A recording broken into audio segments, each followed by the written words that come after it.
Hey guys, this is Jay Calder with Jay Unboxing, giving you my immediate reaction to a couple of bouts that actually happened today. Today, of course, being Saturday.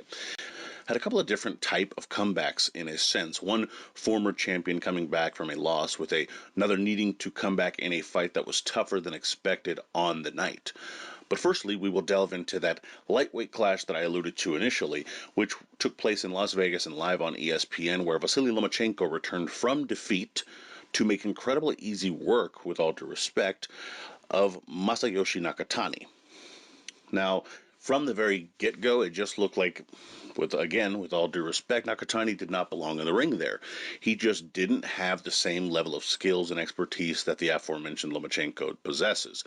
Ultimately ended up stopping him in the 9th round after really beating him up and hurting him in the 3rd round, the 4th round, dropping him in the 6th round, almost having him out of there a couple of times, and the damage kept coming all really from left-hand work in the fashion of hooks, body shots, and even over the top shots. It was a dominant performance that, again, ultimately ended up with him putting him on the deck in the 9th round and garnering a stoppage because, quite frankly, it was only going to get worse. And again, as mentioned, it was a dominant performance. Looked in many ways better than ever because he looked like a guy who actually had some decent pop, some decent power at 135 pounds, which has kind of always been a concern because, quite frankly, he's looked like a guy who's been fighting at 135 pounds but didn't necessarily belong there. Here, on the other hand, he looked like a guy who could hurt some people.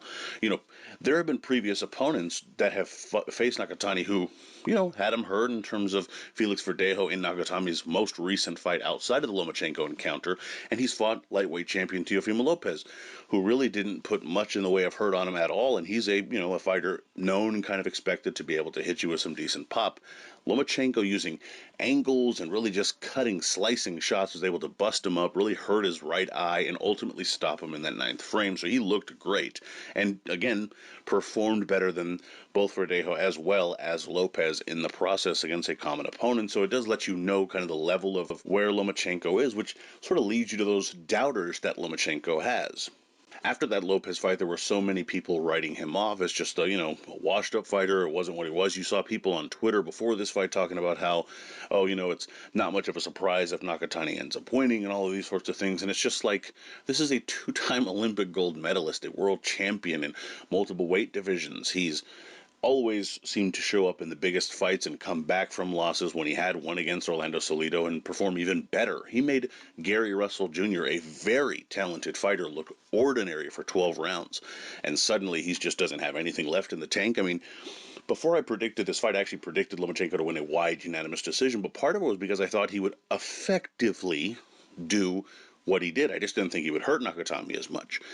But I thought he was going to beat him up. I didn't see how so many people seem to think that Lomachenko was finished. He faced very good, young, hungry fighter in Teofimo Lopez who put on a great performance on the night. That doesn't suddenly mean that you're no longer a world-class fighter just because you lost to that guy. It means you're facing other world-class fighters, and sometimes as a result of that, you lose.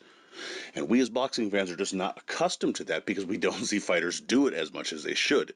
But that doesn't mean they're finished. It just means we aren't getting the sort of fights that we need on a consistent basis to see great fighters lose to other great fighters.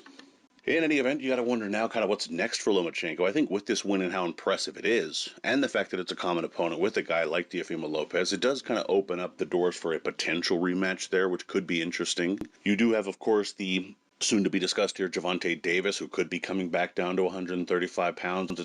It's a fight that I think Davis might now more than ever be willing to take just because you have seen some signs that Lomachenko might be, a little bit more human than he has been given credit for in the past. And, it's a fight potentially there, but kind of remains to be seen what will happen there. I'm sure Bob Arum and the like will be looking to put Loma versus Lopez together again because he did renew his contract with Lopez, and I'm sure those are the kind of fights he needs to deliver. In any event, let me know what you guys think of that fight down in the comments. Getting on to this next fight, just a little bit later on in Atlanta, Georgia, we had a really good fight between Gervonta Davis and Mario Barrios, with the latter losing his unbeaten record and his minor portion of the title at junior welterweight in the process.